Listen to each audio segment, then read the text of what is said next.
সাবধান বিশ্ৰাম সাবধান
এক্সটাৰ্নাল অফিসাৰ উপস্থিত থাকিব ইটো হল মোৰ তাজা খবৰ ধন্যবাদ আমাৰ 12 তাৰিখত বহি মূল্যায়ন আছে নহয় আৰু আজি হল আমাৰ সেলফ ইভ্যালুয়েশন নহয় স্ব মূল্যায়ন আৰু 12 তাৰিখত আমাৰ কি হ'ব এক্সটাৰ্নাল ইভ্যালুয়েটৰ আহিব বাহিৰৰ পৰা দুগৰাকী নহয় আৰু সিহঁতে তোমাদেৰ পৰীক্ষাবিলাক ল'ব আমি কেৱল চাই থাকিম বুজি পাইছা তো এতিয়া মহৎ লোকৰ জীৱনীৰ বিষয়ে বক্তব্য আগবঢ়াব মই আজি এটা লাচিত বৰফুকনৰ বিষয়ে ক'বলৈ ওলাইছো লাচিত বৰফুকন আহোম সাম্ৰাজ্যৰ এগৰাকী মহান ব্যক্তি আছিল তেখেতৰ জন্ম হৈছিল 1698 চনৰ 15 নৱেম্বৰ শিৱসাগৰত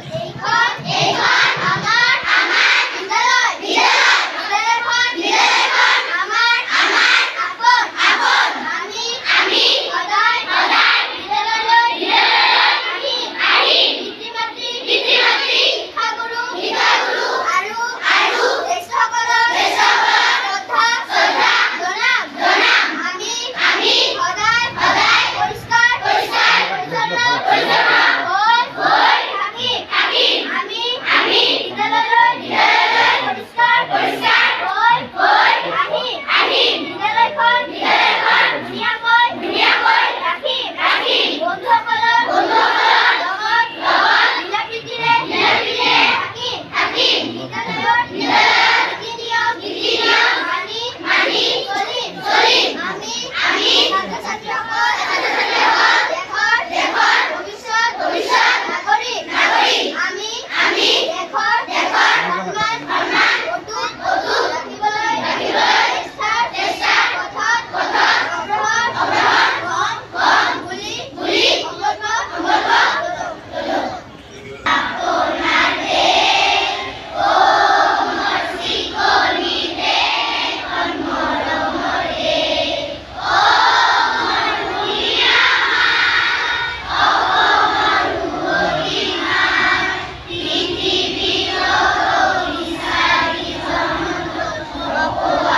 আজি অসমৰ 12খন জিলাত পঞ্চম পৰ্বৰ দ্বিতীয় পৰ্যায়ৰ গুণোৎসৱ অনুষ্ঠিত হৈ আছে আৰু এই উদ্দেশ্য লৈ আমি একেলগে ছাত্ৰ ছাত্ৰীৰ সৈতে প্ৰাৰ্থনা সভাত সমবেত কৰাৰ কাৰণে আপোনালোকক আহ্বান জনাইছো।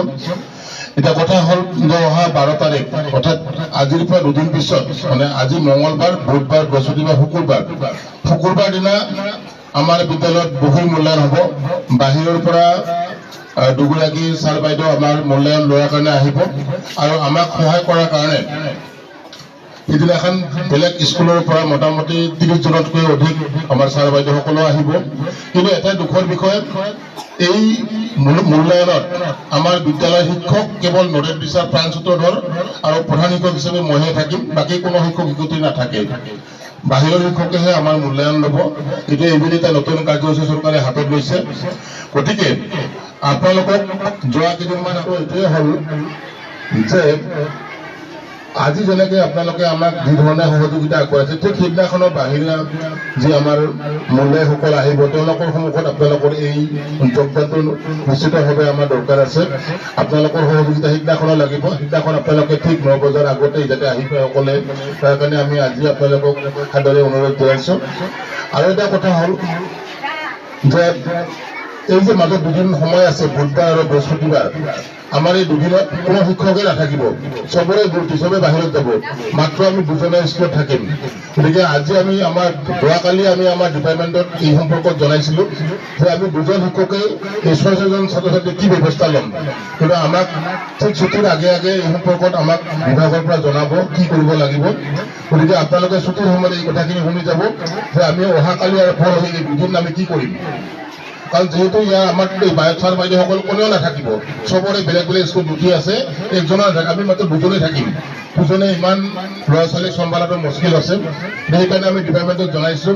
ডিপাৰ্টমেণ্টে কি উত্তৰ দিয়ে সেইটো আমি দুপৰীয়াৰ ভিতৰত পাম আৰু আপোনালোকক সকলোকে জনাই দিম অহাকালি আৰু পৰহি কি হ'ব। কিন্তু শুকুৰবাৰ দিনাখন আপোনালোক সকলোৱে আজি নিচিনাকৈ ল'ৰা ছোৱালীক অলপ সজাই পৰাই বিদ্যালয়লৈ পঠিয়াব। আপোনালোকে পাৰিলে যিখিনি পাৰে সকলোৱে সহযোগ কৰাৰ কাৰণে আগবাঢ়ি আহিব। আৰু এটা কথা যে আপোনালোক সকলোকে এই গুণোৎসৱটো সফল কৰি তোলাৰ কাৰণে আমাৰ মাননীয় শিক্ষামন্ত্ৰী মহোদয়ে আপোনালোক সকলোকে এখনকৈ চিঠি দিছে।